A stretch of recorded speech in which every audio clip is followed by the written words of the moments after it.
तुम्ही चढले होते, काय झालं कोर्टात, काय काय म्हणणं झालं आणि तुम्ही तुमच्या भूमिकेवर ठाम आहे? 4 घंटे झाले आम्ही कोर्टात आहोत आणि आता आमच्या वकील साहेब यांनी सगळ्यांनी इथे बाजू मांडली. पकड वॉरंट होता, पकड वॉरंट रद्द झाला, पण 500 रुपये दंड दिलेला आहे. 500 रुपये दंडवर आता पुढची तारीख आम्हाला जानेवारी महिन्यातली भेटली आहे.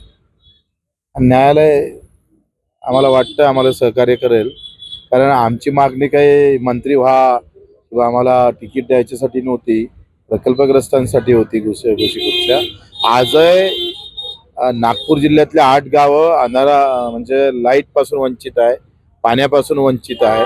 मुख्यमंत्री राहतं त्याच्यापासून फक्त 25 किलोमीटरवर असणारे गावं आजही प्रकल्पग्रस्त तिथं मरत आहे. म्हणजे इथे कॅबिनेट मंत्री, केंद्राचे मंत्री आहे, दुसऱ्या इकडे तुमचे मुख्यमंत्री आहे, ते बावनकुळे साहेब इकडे पालकमंत्री आहे, त्यांच्यासोबत 2दा बैठकी झाल्या, ते काहीच करत नाही. कुठेतरी रेतीचा एखादा निर्णय घेते, नाही तर अधिक दुसरा कुठला तरी.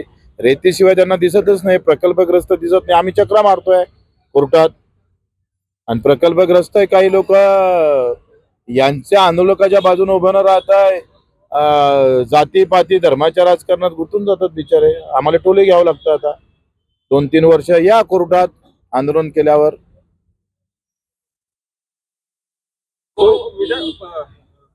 शेतकऱ्यांच्या आत्महत्यांचा मोठा आकडा जे आहे ते का सर्वेक्षण जवळपास 2000 शेतकऱ्यांनी मराठवाडा आणि पश्चिम विदर्भातील 2000 आकडा, ज्यापैकी पश्चिम विदर्भाचा जवळपास 12,000 ग्राम. नाही, ते हिंदू नाही आहे का? याचा धर्म पाहिला का तुम्ही? पाहिला? कटेंगे ते कटेंगे म्हणणाऱ्या भाजपाल्यांना दिसत नाही आता? हा हिंदू शेतकरी मरतो, तिची लाज वाटतं का यांना? आणि फक्त घोषणा करताय.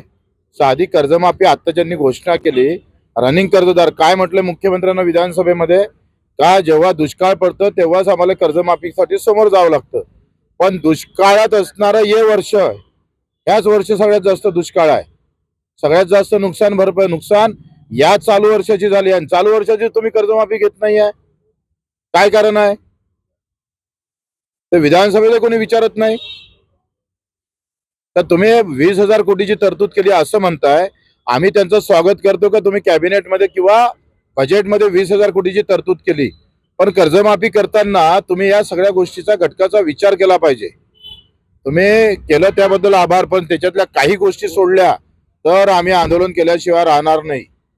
विदर्भात नाही, पुऱ्या महाराष्ट्रात रेल्वेचं एकही चाक जर चाललं ना तर मग आम्हाला सांगा. 1 जुलै आमची आहे, एक चाक धावणार नाही महाराष्ट्रात. मी त्याचा सगळा सर्वे केला, म्हणजे रुळावर माणसं दिसणार नाही पण चाक धावणार नाही. आपण वारंवार शेतकऱ्यांसाठी लढा देत असता. शेतकऱ्यांचा मुद्दा एक महत्वाचा राज्यामध्ये जे मोठे जणू नागपूरमध्ये सुद्धा धडकला का, असा करत जवळपास 5 जणांचं जे आहे ते त्यांच्यावर हल्ला बिबट्याने नागपूरमध्ये चढवला. काय वाटतं मला यावर? तो आमदार खासदाराच्या घरात घुसत नाही तेपर्यंत काहीच होणार नाही.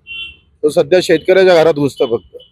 तो तुमच्या मीडियावाल्याच्या घरात घुसला पाहिजे, कलेक्टरच्या घरात घुसला पाहिजे, त्या आमदार खासदाराच्या घरात घुसला पाहिजे, मग यांना जाग येणार. एखाद्या आमदाराचा साधा ऍक्सिडेंट झाला का नाही रोडनं तर सगळ्या दुरस्ते करते. मुख्यमंत्री ज्या रोडनं जातो तर खड्डा दिसला नाही पाहिजे आणि आमचा शेतकरी रोज मरतोय. अशा रयतेचे राजे हे. लाज वाटली पाहिजे ना. रोज 400-500 लोक मरतात दरवर्षी. हप्त्यानं एक माणूस मारलं जातं, पण यांची मुलं बाळ नाही ना त्याच्यामध्ये. तो वनमंत्र्यांनी म्हटलंय की 1 कोटीच्या मेले तर त्यांना 1 लाख द्यावं लागतं, त्यापेक्षा शेळ्या सोडू असं त्यांनी म्हटलेलं आहे. हे ते बिरबल होतं ना, बिरबल पाहिलं का? बिरबल ते तशातलेच आहे. तुम्ही सांगा. अकबर बिरबल मधला म्हणजे वा, गणेश नायकाला मारावं लागेल. आता तुम्ही शेळ्या सोडता तिकडे, म्हणजे त्याच्यातले सोडणार 1000, दाखवणार 1000 आणि सोडणार 200, बाकीचे खाणार झाले सगळे. अरे मुळात आम्ही सांगतोय, आम्ही त्याच्यासाठी उठाव करणारच आहोत का वन्य प्राण्याचा त्रास एवढा वाढला शेतकऱ्यांना का पीक घ्यायचं का नाही घ्यायचं. राजस्थानचं एका गावातले लोक फक्त वन्य प्राण्यामुळे शेती करू शकत नाही म्हणून मुंबईला प्रस्थापित झाले. शेती सोडून जावं लागतंय, अशी वाईट अवस्था आहे.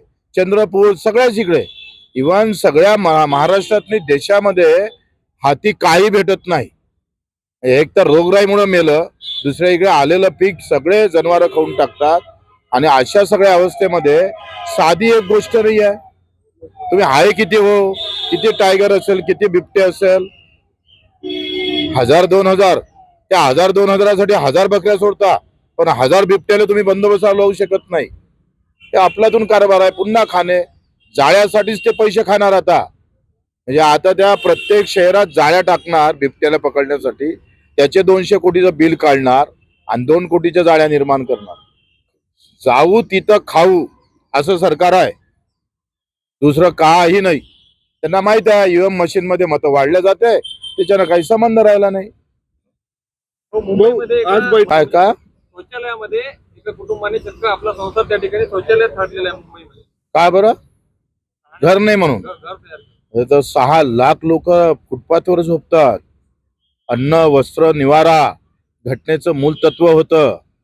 बगर निवाराचं कोणी राहता कामा नये, बगर अन्नाचं कोणी राहता कामा नये, बगर वस्त्राचं कोणी राहता कामा नये. आणि तुमचे कॅमेरे तिकडे जात नाही. तुमचे कॅमेरे मंत्र्याच्या घरावर दिसतात, नाहीतर एखाद्या अभिनेत्याच्या घरावर. तुम्ही कुठे दाखवता? स्टोरी केली का 6 लाख लोकांची? कधी केली नाही. मग यानं काय राऊतनं काय म्हटलं, राणे काय बोलते, 2 राण्यामधला वाद दाखवा. दुसरं राहिलं काय टीव्हीवर काय दिसतं? आज तुमची प्रवीण परदेशींसोबत बैठक आहे कर्जमाफीच्या मुद्द्यावर. प्रवीण परदेशींना मी विनंती केली का तुम्ही विदर्भात आहे आणि विदर्भात असताना इथल्या जिल्हा मध्यवर्ती बँकेची तर बैठक घ्या. इथल्या जिल्हा मध्यवर्ती बँक कशा चालतात, कशा अडचणीत येतं.